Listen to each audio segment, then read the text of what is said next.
ஸ்தூல தேகத்துக்கு இந்த பிரபஞ்சம் வழங்கியதற்கு பெரிய I ஒரு express my சரணாகதி தான். gratitude to the universe for providing this opportunity. I surrender myself to the universe. Many individuals who practice meditation or follow devotional paths are familiar with concepts related to God, saints, and meditation. Everyone's already done a lot of well-planned activities, you know? You've gone through many sessions with lots of sages' songs and meditation classes.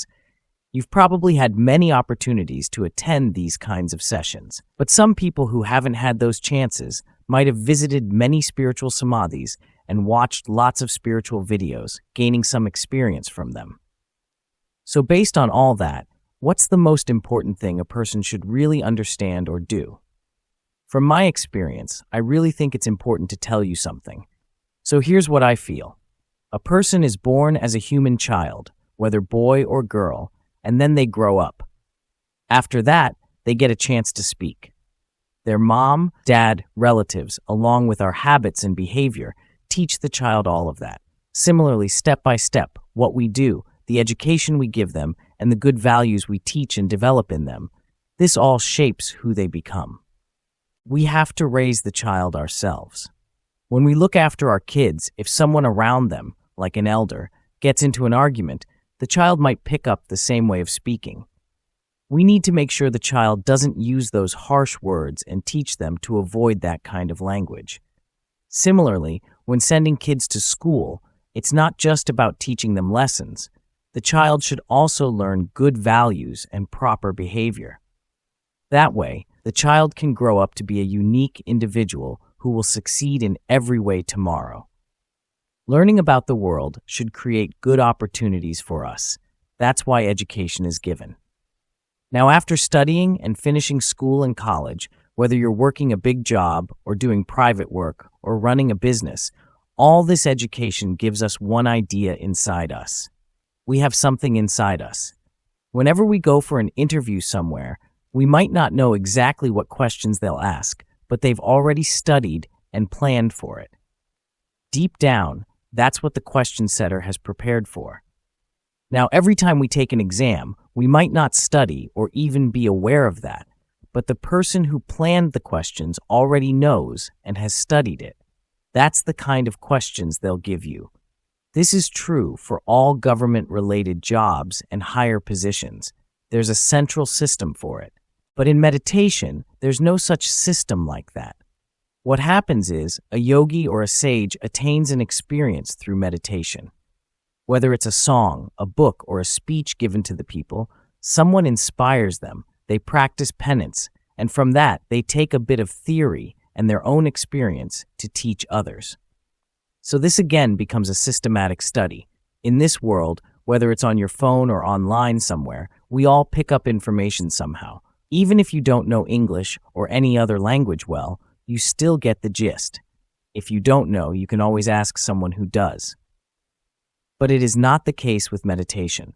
No matter who you go to, they only know a little bit. You've got to keep searching for the next part yourself. Now, you might know a bit about some spiritual songs or music, and you know about your body, some nerves, some functions, some energy, some chakras, all that information you're aware of. But all these things have been taught to you purely. Also, in meditation, you've probably experienced something. But beyond that, what I want is to fully realize the true form of this. Do I just have to see the light form, or do I truly need to perceive that light within myself? To understand that, I need to know who I really am, what this life is, and why it's filled with so much pain and suffering. Why was I even born? I have to figure all this out. But when I go to my guru or others for the practice of it, the chances I get to truly understand it are very few. That's what they say. I've heard that there's something beyond that, like some other thing. You're searching for it, you're looking for it. They say you need to practice for it, that you have to somehow attain it. So I tried attending many meditation classes, but still couldn't get it. Then, over time, when one guru came along, there was this kind of attraction towards him. Someone would say something unique he has. He teaches something different from others, and it felt like it suited us. That's how some people come in, and some people think differently about this class and me. Some people come around asking how things will be done, what kind of approach will be taken. But basically, every action has an understanding behind it. If you ask what that is, it's hard to explain or show in many places because this understanding is hidden inside every individual. It only becomes clear when that layer peels away. An individual may study a college syllabus and retain that knowledge. After 4 or 5 years, going to some interview somewhere, you'll find a question from the same topic you studied back then. You can remember and tell the answers for those questions from your memory. But in similar way, you can't recall or explain anything from your past life or the next life or anything related to divinity. That information is hidden for a human, but it is still possible for a human to discover those hidden things inside him. Anyone can discuss spiritual topics, songs, or poems of any saints, but the original truth about what's really happening here, what did we see, what did we get out of it, that's the real deal. No matter who the students are, if they want to learn something, when we're born, we've already learned a lot and found out many things by asking. But when it comes to God, you can understand without studying it. It's natural. It happens deep inside a person's feelings about what's going on and what happened before. Also, about the great sages who lived in those mountains, caves, some temples, and the states they reached, an individual has the chance to know all that. How a person uses that opportunity depends on themselves. When a real guru teaches an art or a practice, and someone takes it in and starts practicing, certain things happen inside them. There are some hidden changes that take place physically in the body, even though the person hasn't consciously studied anything or been taught directly. This connection with the divine just happens naturally. So what actually goes on inside? Like, what kind of frequencies or energy patterns exist inside this body, this space? What kind of transformations happen in the body's nature at different spots? Isn't this something that just naturally happens to a person? The only way to truly understand something is by experiencing it firsthand. You can't just fit it into any other framework or force it to make sense in a different way. That's why many sages isolate themselves, finding a spot, a place just for themselves. Whether it's deep in the forest, up in the mountains, inside their homes, or even within cities, they isolate themselves to research and seek out that hidden secret, trying to find a chance to truly know it.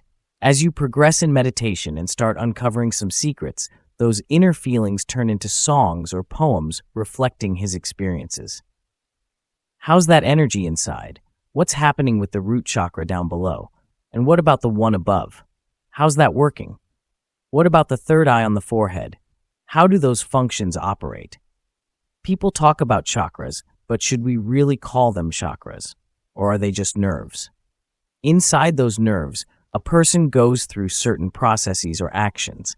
Since this was taken from his own concealment and he witnessed it fully, that's exactly what it is. As a result, he begins to document these feelings. He expresses them through speech and writing. Then, a lot of people who are on high frequencies can't write even if they want to. Someone who is present records notes on what he says. He never writes, but keeps dictating the information to others.